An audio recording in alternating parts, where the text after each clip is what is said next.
What's up, everyone? It is Mitchell J, the Scaredy Cat Guide, and we're going to take a look at Bitcoin. But before we do that, we're going to do something a little different and essentially do a little charting, a little trading, break down some examples. And I'm actually going to use someone else's examples because a friend of mine basically gave me a little poke to apparently do a little video discussing this stuff. And essentially, and I've participated in it once before. There is a YouTube user called Bitcoin Trading Challenge, and he did a video essentially going through some price action and having the um, viewers decide what they would do. Would they go long? Would they go short? Would they hold, reverse, all that good stuff. So I'm not going to go through all the examples, but I'm going to work through his first example and essentially show you what I would do and what my line of thinking is, and just really, I don't even want to say add to what he was saying because there's so many things in trading and there's so many different ways to look at it. So I'm just going to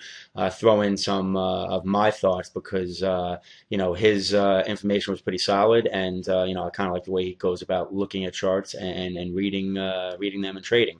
So uh, I wasn't sure exactly what time of day and whatnot his charts are, what dates. So I just took a couple screenshots of what he was using. So I'll just bring up those. I'll put them on some slides and we'll take a look. So let's flip over to that real quick. All right, so on this first chart, you'll see basically this is a 5-minute chart of Bitcoin that he was looking at. And essentially, the candles that I've circled, that was the point of the decision. Like, this is the first decision. What would you do here? Would you go long or would you go short? So I think most people, at least me personally, I see that and I'm looking to go short. And there's several reasons for this. One, I have essentially two reversal candles in a row, big upper wicks, right here, big upper wicks, right at a prior resistance level. I mean, we had a double top, and now we're coming here, and third time, doesn't look like it's a charm, looks like we're going to break. So what I like especially about this short is that I have good risk reward. And as you guys know, I always talk about risk reward is the most important thing in trading. You want 2 to 1 or better, so you only need to be right half the time, because the bottom line is I don't care how good of a trader you are, over the long run, you're going to be right about half the time, maybe a little more for those that are, just really talented. So that's how I'm looking at this. And then it's like, all right, well, what's my price targets? Where would I get out? Take profits, what makes sense? So essentially, here we go. So now, as I pointed out, we got a clear resistance point. I can use this as my exit. So if I get short here and we bust through, there's a little under 9,600, boom, I get out, I take a small loss. What's my profit though? Well, downside, okay, cool, simple enough. Where's the nearest support levels? Well, just here above 9,100, we had a couple bottoms. Then next level, you're looking at about 9 grand. So pretty good risk reward because we're getting in here at 93, what is that? About 9,400, and you're looking at what? Less than 100 points in risk, or around 100 points in risk. And then, well, a little more than that. This is 95 and change. So call it 150. So then downside, it's like, all right, what can I make? Well, I'm getting it at 94 and I'm looking at 91. That's 300. All right, cool. If I'm risking $1.50 and I can make 300, that meets my minimum 2 to 1 risk reward ratio. So this would be my first profit target. Now, if you want to hold for more than just a mini, quick scalp day trade, then it's like, all right, next level. And I can look at next level being right here again, around 9,000. So let's say you decide to bang out half around 9,100 and you're going to hold more, boom. This next level around 9,000, take all the profits there. That's profit target 1, profit target 2. Again, this is a 5-minute chart. Great for active trading. I don't really mess with 5-minute charts anymore. After 15 plus years of trading, I found that 5-minute charts, I guess you can use for good entry points, but in the end, I feel like you're flipping a coin a lot of the times.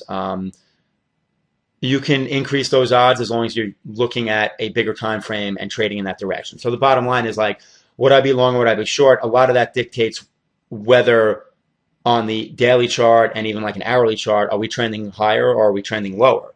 I mean, if we're trending higher, I'm probably not looking to short. Um, I used to fight the overall trend, the overall direction all the time, doing these short-term scalps. But the bottom line is, why? put the odds in your favor. Trade in the overall direction, because the bottom line is that is who's in control. You know, the buyers are in control overall, or the sellers are in control overall. So I'll generally not look for a short trade if the overall trend of the coin, the stock, whatever it is higher.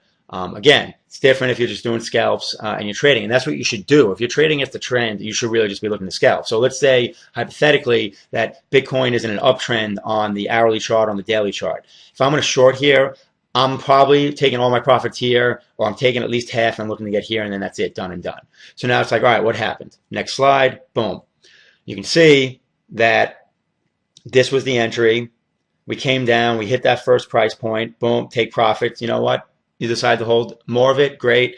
Rumbles around, bounces a little bit, comes back down, boom, hits that next price target. Boom, there you go. You got out, you got a good trade. So the next trade in the challenge essentially was, all right, now that we are here, what do you do? Do you get long, do you get short? Me personally, I would do nothing.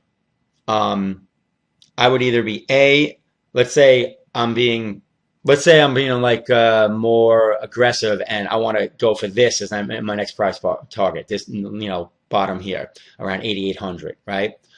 If I do that, that's fine, but at the same time, I'm not giving all this back.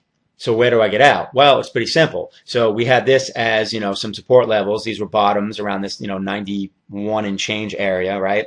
And then essentially danced with it some more, came up, you know, bounced off it again, came down to this, you know, to the level it's at.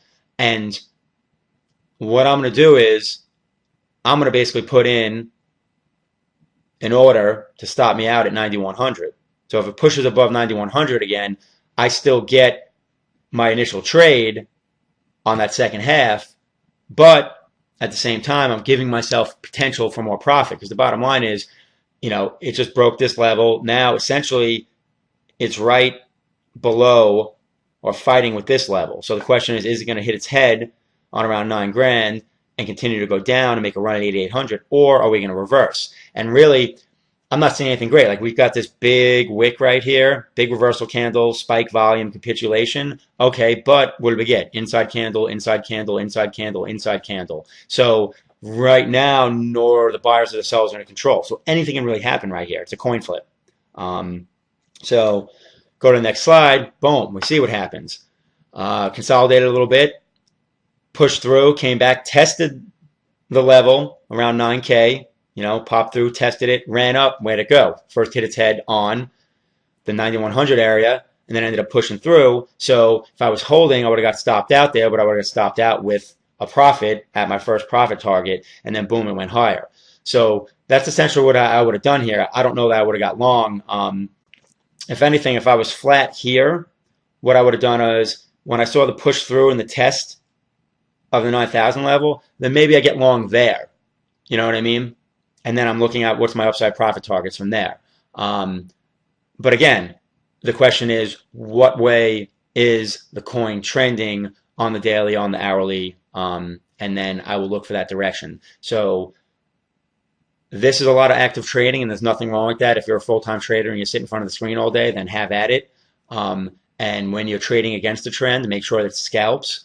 But me these days, I'm swing trading more. Occasionally I'll sit in front of my computer, but I really just don't have 3-4 hours anymore to just, you know, sit and watch, you know, multiple coins and actively trade them. So I'd rather just put on swings. I'd rather trade in the direction of the overall trend.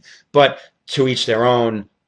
There's no right, there's no wrong way. In the end, what's important, make sure you have a good risk-reward ratio, minimum 2-to-1, the higher the better. Know those when you get into a trade. Do not put on a trade before you know what your stop loss is and what your profit targets are. And then do the math real quick on what those are and if the ratio makes sense. So that's really it. Let's flip back to Bitcoin. And on the daily chart here, you can see a bunch of down days in a row, and now we're getting this green day. It's about 30 minutes before this candle closes. And essentially, we're getting my favorite pattern, the bullish U-turn. Multiple down days in a row, trade through the low, close above it with a green candle preferably. So 9 times out of 10, I'm looking to get long here, and I'm using this wick as my stop loss. I may not actually jump in because when I look at the hourly, I'm not super excited because, as you can see, all we did was we dumped off, we went sideways, um, and the prior candle happened to close down here, so we bounced around and we're just a little bit higher to get us green. It's not like anything really special has happened, but we are range bound on the hourly, which is good. Consolidation. So the question is, are we going to consolidate and step down again like we did here? Or we can consolidate and then magically make a run back up to this like 74.50 area. Um, so I'm not sure. We'll see. I'm going to wait until the candle actually closes and see where we're at, and I'll kind of decide if I'm going to take a shot or not long. Technically, I should because you're supposed to take every single signal that you get. So we'll see. Like I said, I'm going to wait for this candle to close in 30 minutes and make a decision there. But nothing else has changed otherwise. We're looking at our downside as possibly 67.50-ish. These prior tops. Hopefully they become support levels. And on the upside, really, we need to get back above 72.50 because price action is negative again. So that is the deal. And I don't know. Hopefully I taught you something in that rambling. And we shall see what happens over the next 24 hours. I will put links in the show notes for a bunch of the free crypto training videos I have and whatnot. And feel free to check those out. And I will see you on the next video.